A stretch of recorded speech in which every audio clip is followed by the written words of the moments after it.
Hello les amis, j'espère que vous allez bien. Je suis ravie de vous retrouver aujourd'hui dans une nouvelle vidéo pour parler de ces fameuses habitudes qui ont changé ma vie.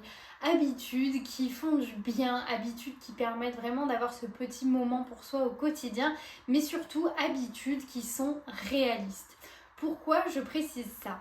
Parce que sur internet, sur YouTube, sur les réseaux, partout, on peut trouver plein de vidéos sur ce sujet, plein de contenus à ce sujet. Moi-même, j'en ai proposé aussi. Mais au fil du temps, j'ai pris conscience que s'il y avait des choses qui, on va dire, augmentaient la qualité de vie de notre quotidien et qui nous faisaient vraiment du bien, il y a aussi des habitudes qui, à mon sens, sont absolument fondamentales. Et sans ces habitudes-là, les autres, elles vont finalement, à long terme, elles vont pas nous apporter grand-chose. Elles vont nous apporter une satisfaction, un moment de détente, de bien-être à court terme, et c'est déjà énorme, donc on va pas les jeter à la poubelle. Mais en tout cas, aujourd'hui, je voulais parler de vraiment ces habitudes qui, à mon sens, sont vraiment importantes pour chacun d'entre nous et qu'on devrait tous avoir à notre façon dans notre routine. Pour structurer un peu cette vidéo, j'ai eu envie de découper un petit peu ces habitudes en 4 piliers fondamentaux. Le premier étant reposer son corps et son esprit et donc concernera les habitudes en lien avec le sommeil. Le second sera tout ce qui concerne l'alimentation et donc le fait de nourrir son corps. Le troisième, le fait de bouger son corps et donc qui aura aussi des conséquences évidemment sur notre santé mentale. Et enfin, un quatrième pilier qui sera plus autour de ce que j'appelle nourrir son esprit. J'ai bien conscience que vous avez tous certainement en tête l'importance et de l'avoir entendu, réentendu, réentendu que le sommeil, l'alimentation et le fait de bouger son corps, de pratiquer une activité physique régulière étaient des fondamentaux et pourtant ce sont des choses sur lesquelles on retrouve le plus de lacunes chez la plupart des gens et des petites choses du coup du quotidien complètement réalistes qui peuvent permettre du coup de mieux finalement avoir des bases plus solides, de meilleures habitudes de vie, d'hygiène de vie pour ensuite pouvoir implémenter, si vous avez envie de faire de la méditation, de faire du yoga, de faire, je sais pas, une activité créative. Évidemment, ce sont des choses qui vont être hyper intéressantes pour soi, mais qui, à mon sens, ne peuvent pas se suffire si déjà vous vous nourrissez pas bien, vous dormez pas et vous bougez pas. Forcément, votre qualité de vie en sera énormément impactée. On commence directement avec donc notre premier pilier qui est reposer son corps et son esprit et donc tout ce qui a trait au sommeil. Qu'est-ce que je vous conseille dans ce cas-là? Alors moi personnellement, quelque chose qui est fondamental et qui a tout changé, c'est d'essayer de me coucher à peu près aux mêmes heures tous les soirs. Alors attention, ça veut pas dire que je déroge jamais à la règle, moi aussi des fois je fais des trucs le soir, mais en tout cas ça me permet en fait d'avoir une certaine régularité au niveau de mon cycle de vie en fait tout simplement. Et en fait ça fait quoi comme effet concret au quotidien? Ça fait qu'en fait mon corps commence à se fatiguer davantage quand il sait qu'il va approcher de la fameuse heure, ce qui fait que je n'ai pas de difficulté d'endormissement et qu'en plus de ça je commence à être fatiguée un peu en amont, ce qui fait que ça envoie vraiment des messages à mon corps et à mon cerveau en disant bon là c'est bientôt l'heure d'aller se coucher, donc du coup ça permet en fait à mon corps et à mon cerveau de se préparer à l'endormissement qui du coup a de fortes chances de favoriser un sommeil profond et réparateur. Évidemment, vous avez aussi dû entendre le conseil qu'il faut dormir un minimum de 8 heures par nuit. Donc je trouve que c'est aussi extrêmement important parce que si vous êtes en déficit de sommeil, ça va vraiment avoir un impact sur toute votre vie, sur la gestion de vos émotions parce que vous allez être irritable, vous allez avoir des sauts d'humeur, vous allez être moins concentré, moins attentif, ça va être beaucoup plus compliqué de fonctionner après la journée. Donc la question des heures de sommeil, je serai pourtant pas aussi rigide que vous dire 8 heures c'est ce qu'il faut parce que je crois que c'est important de s'écouter et de voir qu'est-ce qui vous correspond à vous. 8 heures c'est une moyenne, c'est ce que les études montrent, mais il faut savoir qu'on a tous des périodes aussi où on peut être plus ou moins fatigué et avoir besoin donc de plus ou moins d'heures de sommeil. Et à mon sens c'est vraiment important si vous vous sentez épuisé et que vous avez besoin de dormir, de pourquoi pas dormir plus longtemps, si c'est 9 heures, si c'est 8 heures, 8, 9, 10, 11, 12, j'en sais rien. Alors évidemment j'ai conscience de la réalité des choses et que si vous travaillez ou vous allez à l'école c'est plus compliqué, mais pourquoi pas du coup choisir de se coucher plus tôt pouvoir vraiment favoriser une réparation en fait du corps et de pouvoir reposer également son cerveau, son esprit et tout le reste. C'est vraiment la nuit que se passe toute la régénération cellulaire, donc il faut vraiment comprendre que de toutes les habitudes dont je vais vous parler et de tous les piliers qui sont certes très importants, le sommeil reste vraiment un fondamental maximum. Si vous deviez déployer toute votre énergie pour un seul de ces piliers, ce serait, je pense, ok à égalité avec peut-être l'alimentation et le fait de bouger, mais ce serait vraiment un pilier très très très important. On passe du coup à notre deuxième pilier qui est de nourrir son corps. Et donc là on passe sur toute la partie alimentaire. Je sais, vous êtes au courant qu'il faut manger 5 fruits et légumes par jour, avoir une alimentation équilibrée, mais c'est des choses qu'on répétera jamais assez.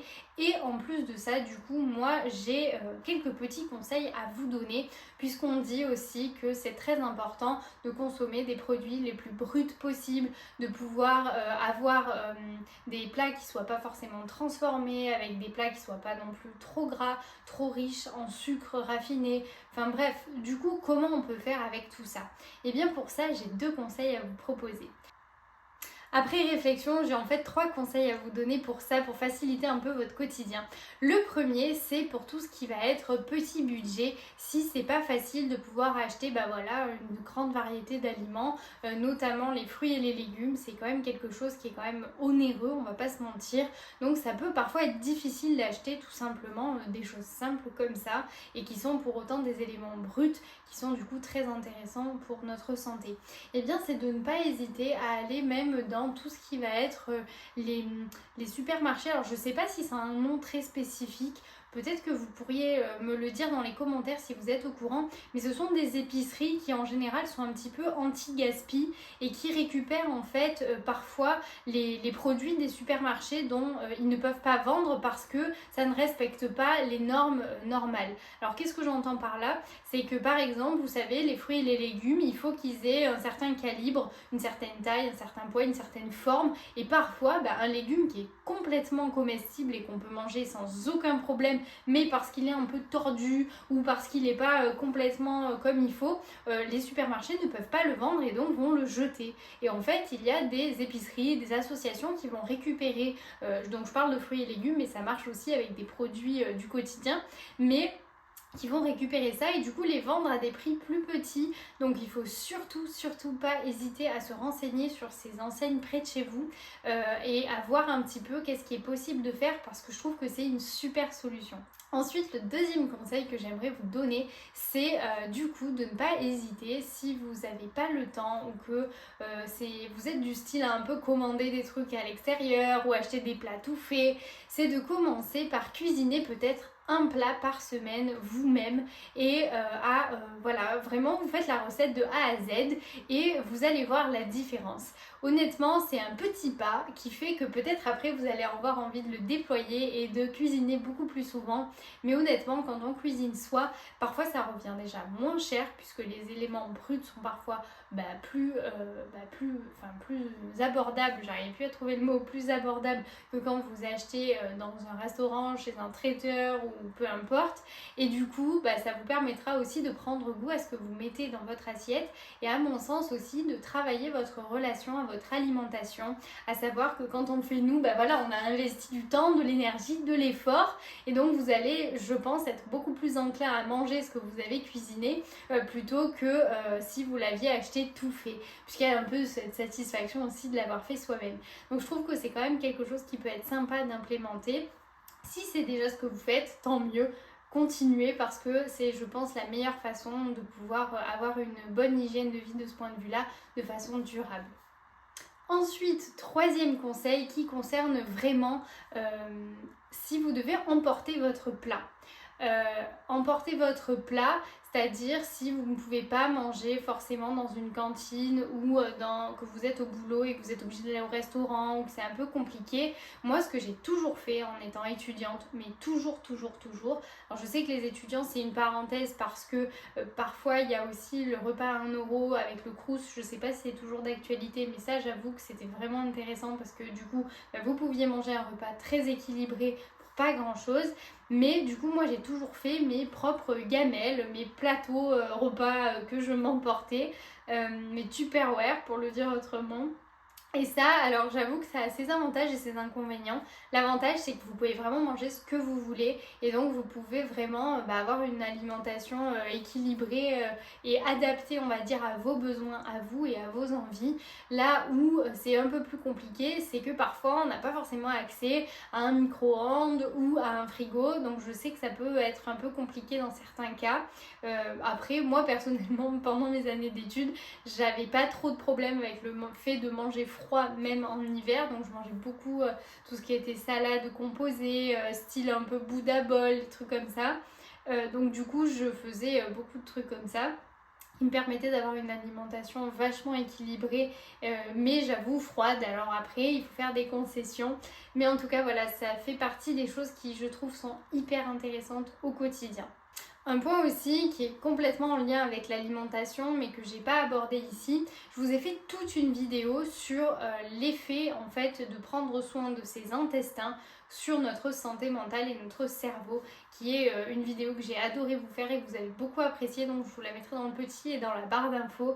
Mais du coup une habitude que j'ai et auquel j'avais pas pensé avant de vous en parler là et qui pour moi a tout changé d'un point de vue du coup plus, on n'est pas vraiment dans l'alimentation mais plus dans la complémentation, c'est de prendre de temps en temps, de faire des cures de probiotiques. Les probiotiques, qu'est-ce que c'est? Eh bien ce sont des micro-organismes qu'on trouve déjà dans vos intestins mais qui souvent à cause d'une alimentation pas assez équilibrée en fait meurent et on en manque et du coup ça fait que nos intestins fonctionnent moins bien et donc on a tous les problèmes super sympas du transit, de ballonnement, constipation ou à l'inverse, peu importe. Donc du coup on a une gêne en fait à ce niveau là, une gêne digestive et du coup au niveau du transit.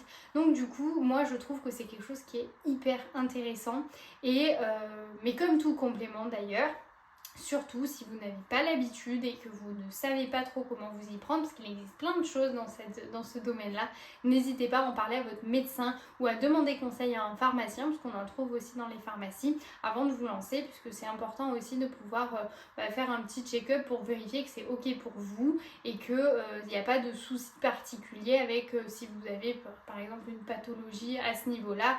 Bon, il vaut mieux toujours être prudent. Donc surtout, voilà.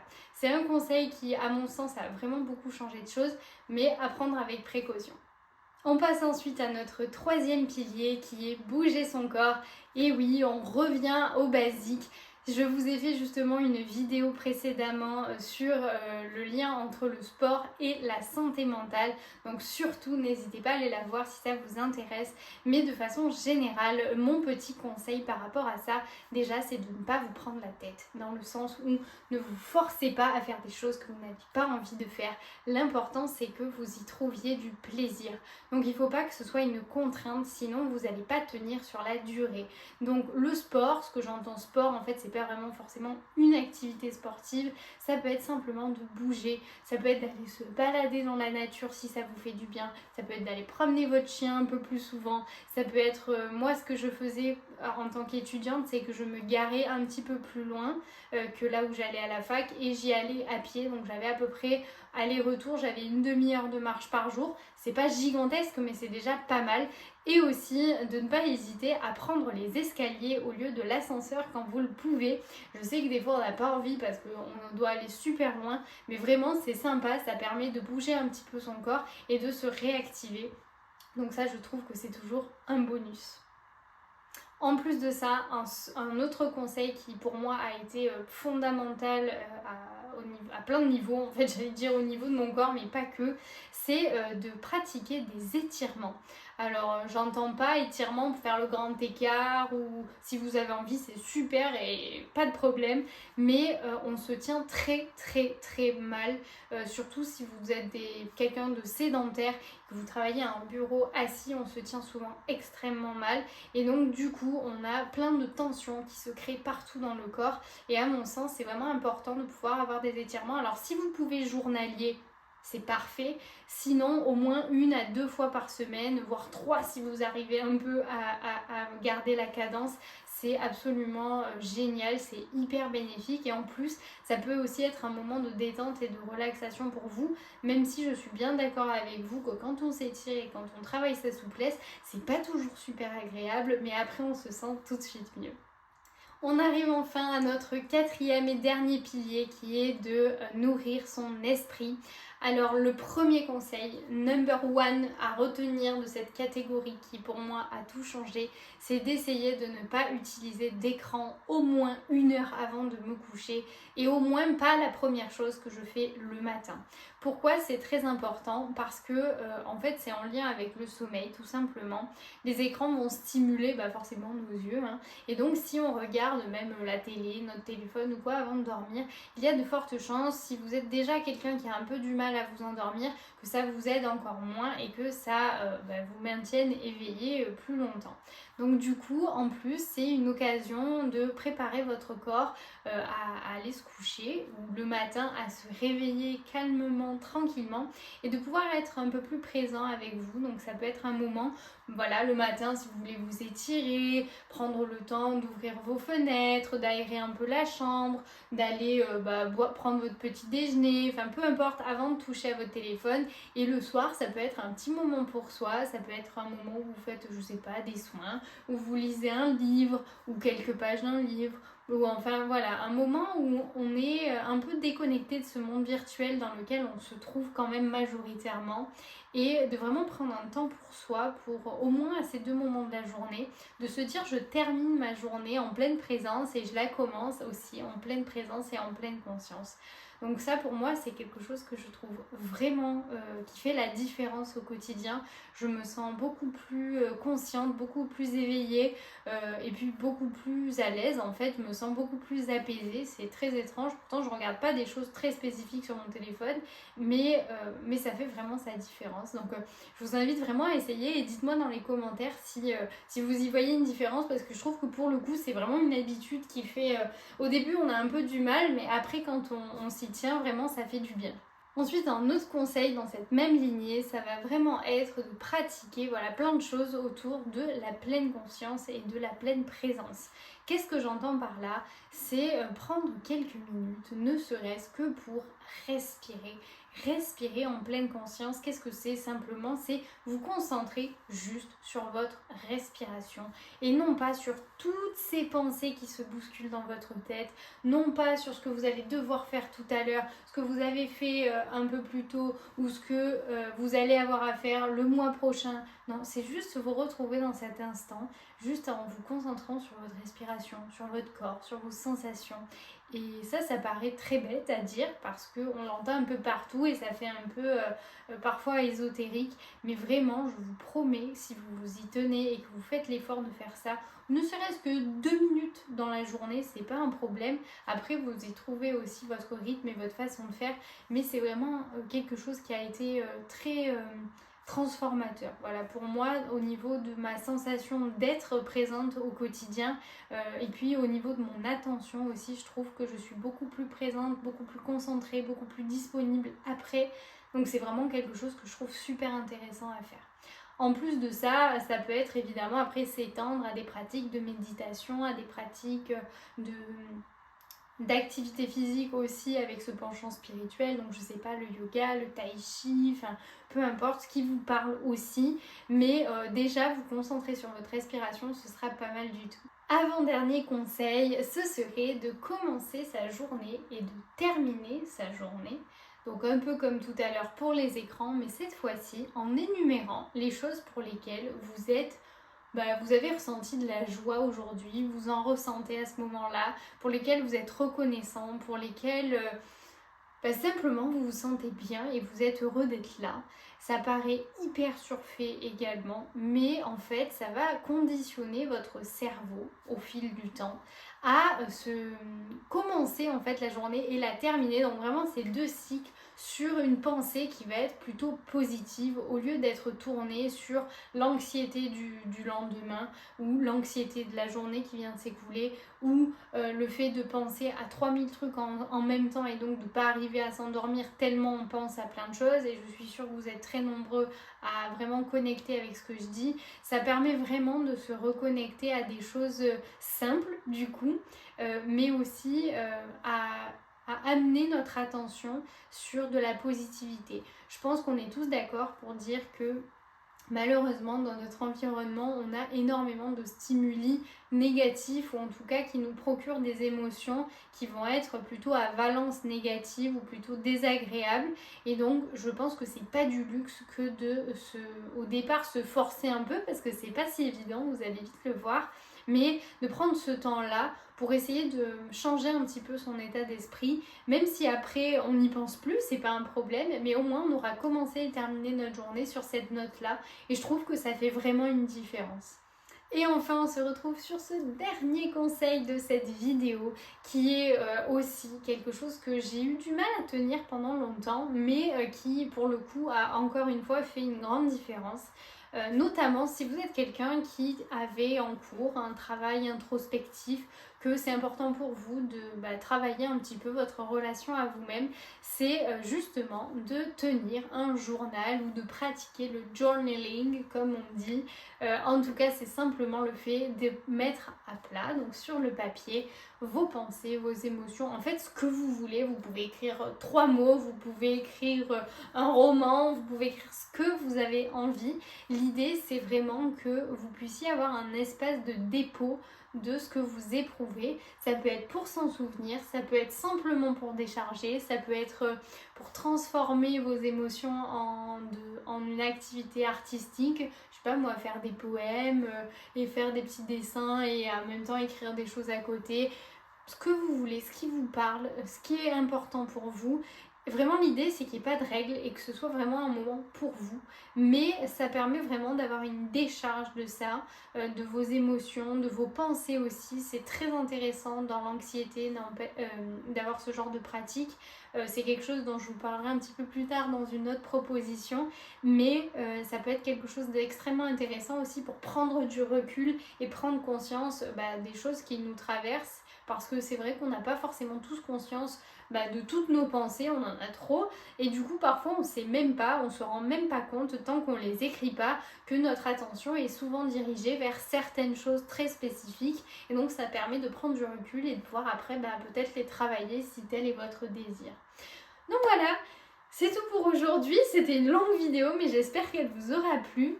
En tout cas, je vous souhaite une très très belle fin de journée. N'hésitez pas à me partager vos propres habitudes, les petits changements du quotidien qui ont vraiment fait la différence pour vous. Si ça vous dit, dans les commentaires, je serai ravie de vous lire. Et puis je vous dis à très bientôt dans une prochaine vidéo.